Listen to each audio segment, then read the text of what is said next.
Hey guys, tonight we begin with something a little darker. It's a story about echoes in empty halls, forgotten rooms, and a janitor who was simply doing his job until the job started watching him back. You know that eerie feeling when a place is too quiet? This school was beyond that. The kind of silence that presses against your skin.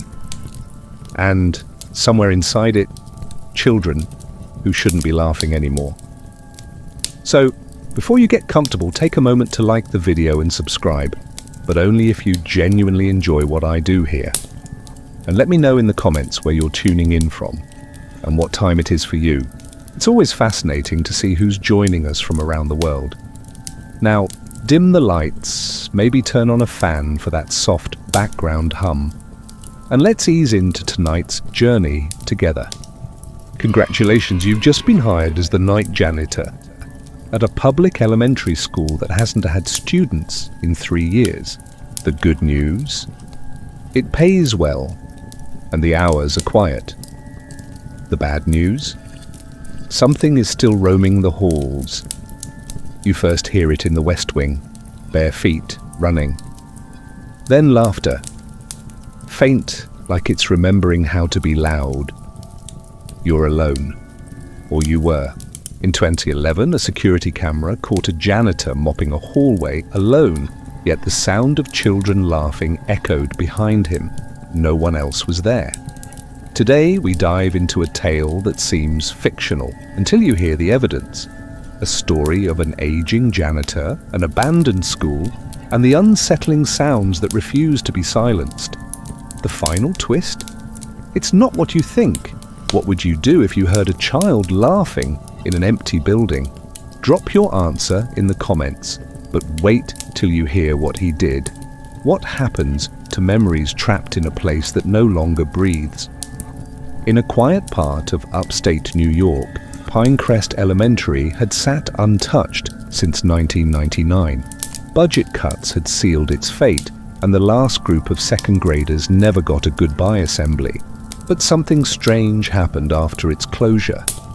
The district quietly kept a janitorial shift active. Just one person working nights. If places could remember, this one hadn't forgotten. Robert Malloy was the kind of man who made peace with silence. After his wife passed and retirement set in, he looked for structure, something simple, undemanding. So when the school offered a quiet custodial role, he didn't ask why it still needed cleaning. Each hallway echoed with memories, even though lockers were empty and desks untouched. Oddly, the tile floors always seemed slightly scuffed, like someone had just walked through. Rituals are comforting, but some are not your own. The human brain is wired to explain away what it can't process. That's what Robert did when he heard laughter echoing through the hallway, thin, high-pitched, unmistakably childlike. He paused, waited, nothing. He blamed it on the heating system, maybe pipes expanding, maybe old recordings left in some dusty AV room. But when it happened again precisely at 1:05 a.m. the next night, the explanation didn't feel like enough. Dismissal is comfort, recognition is fear. Schools have rooms that develop reputations. Room 3-2 was one of them.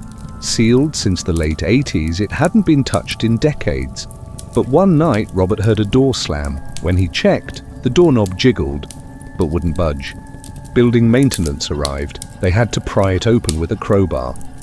Inside was dust, desks, and one chilling anomaly. The chalkboard had a fresh message. 4 words. Written in faint, white script. Do you remember us? Locked doors open. But some questions stay shut. Fear doesn't always look like panic.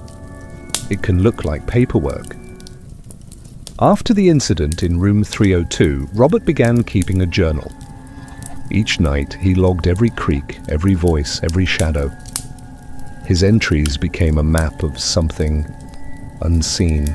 He started noticing patterns. The laughter came at the same time, footsteps circled the gym without pause, and sometimes just sometimes, the hallway clocks would skip ahead, minutes in a blink. He brought his dog Murphy for company. Murphy barked at empty stairwells. Some routines are defense mechanisms in disguise. He told no one what he saw. Who would believe it? Inside the library, between the dusty encyclopedias and forgotten fairy tales, a child-sized shadow darted between shelves. He rushed over. Nothing. But on the reading table lay a book that hadn't been there before, The Lonely Kid's Guide to Making Friends. The date stamped inside, October 1987. He stared at it for minutes. Alone. Sometimes silence holds an audience. Every haunted place has an origin story. Most just never get told. Digging through Yellow District records, Robert found something deeply unsettling. In October 1987, a child named Leo went missing during a fire drill. 8 years old, last seen near the boiler room. The investigation lasted a month. No leads, no closure. Eventually, the school board marked it closed due to overcrowding. But the school was only at half capacity. Sometimes red tape hides red flags. Capacity became evidence when Robert hit record. With a cheap digital recorder and a quiet hallway bench, he began capturing the sounds. 3 nights in a row, from exactly 1:03 to 1:07 a.m., he caught the same thing. Laughter. Light. Playful. Almost grateful.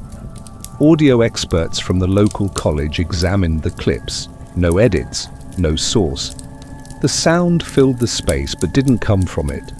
Sound without source is a contradiction, or a message. Then one night, the laughter didn't come. For the first time in weeks, Robert sat in the janitor's lounge waiting, and nothing. Just the hum of old light fixtures and a distant gust slapping the side doors. He checked the recorder dead batteries despite being fully charged earlier. Then he saw it. One tiny handprint on the inside of the fogged window. No children had been in that building for 25 years. The quietest nights echo the loudest truths. If this story has you leaning in, here's a challenge. Think back to a place from your childhood. A school, a house, even a streetlight corner you always passed. Ever felt like it remembered you too? Comment below with a place that still lingers in your mind. I want to know what echoes there. And if this has sent chills up your spine so far, hit like, because what's coming next gets darker. Some stories aren't told in words, but in crayons.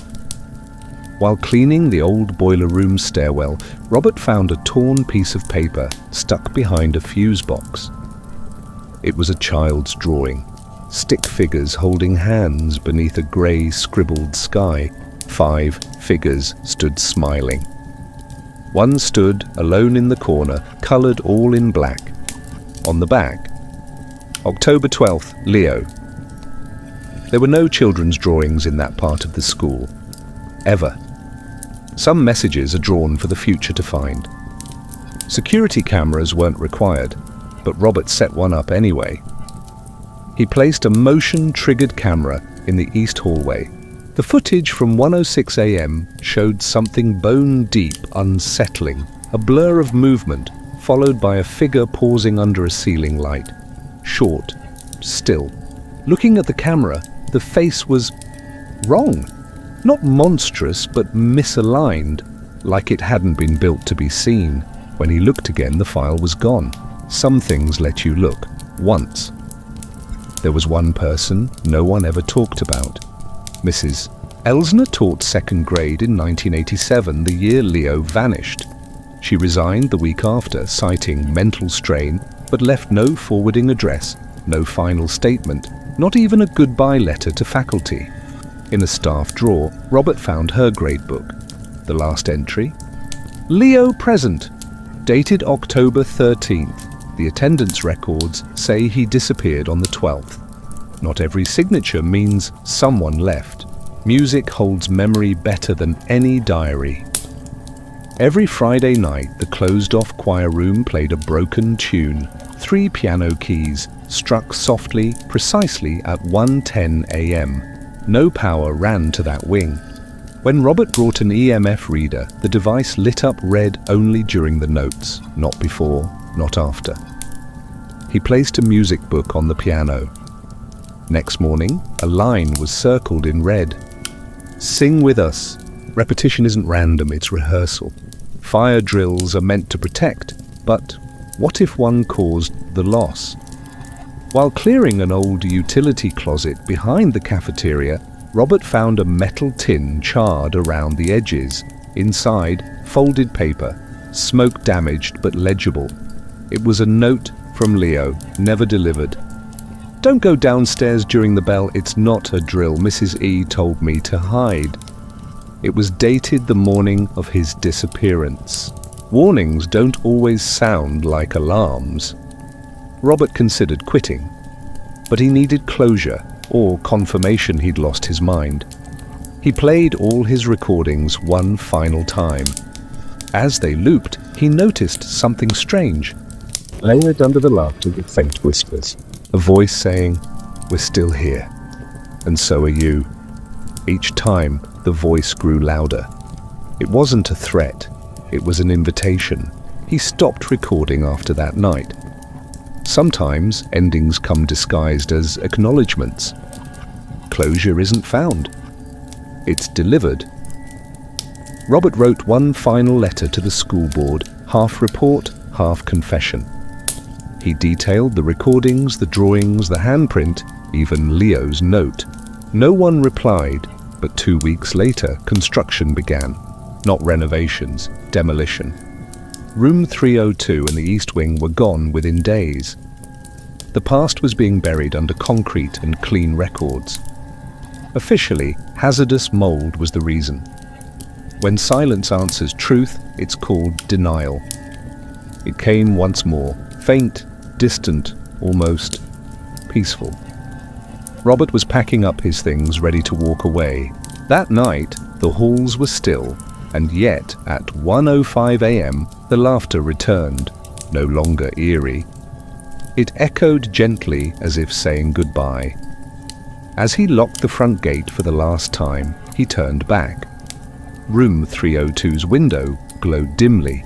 No electricity had run to that side of the school in weeks. Goodbyes don't always need words. Some children are never lost. They're just waiting. Robert never returned to the school. But a year later, while walking past the new community center built on the same land, he heard it again, soft behind the trees.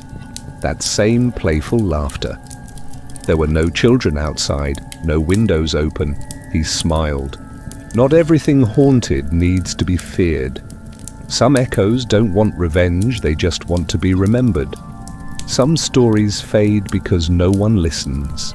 But others linger, etched into walls, floorboards, forgotten hallways, until someone brave enough pays attention. Robert wasn't a ghost hunter, he was a janitor. And yet he uncovered what others ignored, that grief can echo, and children's laughter may outlast time. So next time you hear something that shouldn't be, don't run, listen, because what you find might not want to hurt you. It might just want to be heard. And if this left a mark on you, wait till you hear what happened. It's at the abandoned pool behind the retirement home. Part 2, he thought it was over, until the children started laughing in his dreams. In 2023, 1 year after the school was demolished, Robert called 911 to report children laughing inside his own home. The problem? He lived alone, 2 counties away, and no one else heard it. Tonight, we dive into the chilling aftermath of the empty school. Because what if some echoes don't stay behind? And what followed Robert wasn't a ghost, but a promise that it's not done yet. If you've ever had a dream that knew your name, tell me in the comments. What was it saying? Let's see who else heard more than silence. It started with footsteps. Robert would wake at 1:07 a.m., always 1:07, convinced someone had just walked past his bed. Then came the dreams. Children's shadows behind stained glass, a hallway that stretched longer with each step, and always the same whisper before waking. You left us there. Sometimes guilt wears a child's voice. He replaced the batteries. He bought a new one, but the digital clock in his hallway always blinked 1:07 a.m. every night. Only that clock, only that time. He covered it with a cloth. The laughter got louder. Patterns aren't accidents, they're invitations. One morning, the mirror was fogged despite no shower or humidity. Across it, 5 letters smeared by a small finger. Stay. Robert wiped it off. The next night, please. Third night, stay, please stay. You can't erase what's still asking to be held. Determined to be free, Robert burned all his audio tapes in a backyard fire pit. The next morning, they were stacked neatly by his front door. Untouched. Unmelted. But now one had a new label. Not yours. Some stories choose their keepers. Driving home one foggy evening, Robert saw a child waiting at the crosswalk. Yellow raincoat. No face. Just a void. He blinked, and it was gone. Later that night, his Ring camera caught a soft knock at 1:07 a.m. No one was there, but the doormat was soaked. When something follows, it finds new ways to be seen. Desperate, Robert saw a psychiatrist. He described the dreams, the knocks, the voices. Halfway through, the doctor stood up. Pale, he said, "This matches a case I buried 10 years ago," and walked out. Fear shared is still fear, especially when it's familiar. Some nights he heard whispering through the air vent, childlike, soft, saying names. One night, Leo. Another, Elsner. Then, you. He covered the vent. The wall cracked the next day. Messages will move when ignored. While sorting his attic, Robert found an old backpack from his first janitor job. Inside, a folder labeled 302 closed, unresolved. He had no memory of keeping it. Inside were photocopies of every clue he'd discovered, each marked with the same red pen. Truth doesn't wait to be uncovered, it waits to reintroduce itself. Are you still watching? You might be one of them now. If these echoes reach you too, drop a in the comments, because this second part isn't about ghosts. It's about unfinished intentions, and we're only halfway through. One morning, Robert's recorder displayed a new file. He hadn't used it in weeks. He hit play, his voice whispering. They never left. In the background, laughter, and then, neither did you. Sometimes you're the one who's haunted. Robert returned to the former school grounds, now a park. Children played. No laughter matched the ones he heard.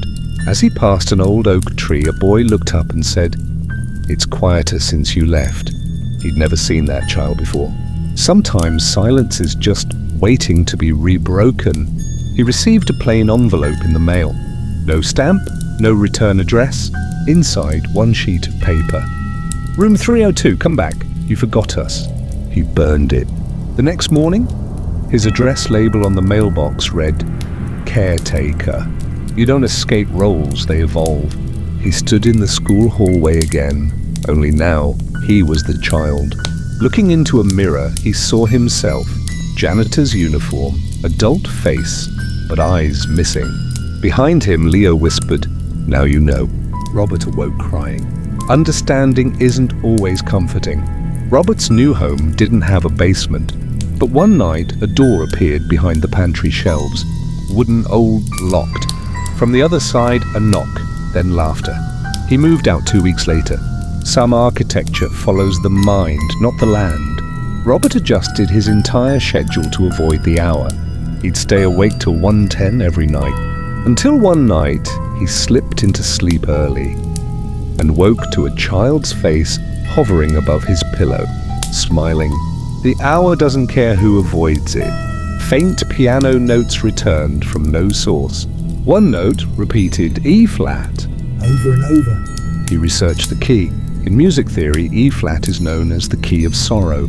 Sorrow doesn't knock, it plays. While researching local hauntings, Robert met an older man who said, Are they laughing in your dreams too? Before Robert could respond, the man handed him a sealed note. Keep them company. The man disappeared. Shared hauntings are rarely coincidences. One night, instead of hiding, Robert whispered back, "I hear you." The laughter stopped. For the first time in 2 years, silence. Then, a single child's voice, clear and warm. "Thank you." Relief comes not when we escape, but when we acknowledge. Robert moved away. The house was sold to a young teacher. Her review on Zillow said, "Charming place. Sometimes I hear giggles at night, but it's sweet." Legacies don't end, they shift hosts. Some echoes grow louder the more you ignore them. Others only want to be known. Robert wasn't chosen because he believed. He was chosen because he listened. And sometimes that's all the past wants, to be heard. If you think this was chilling, wait till you hear about the hospital that records patients after they flatline.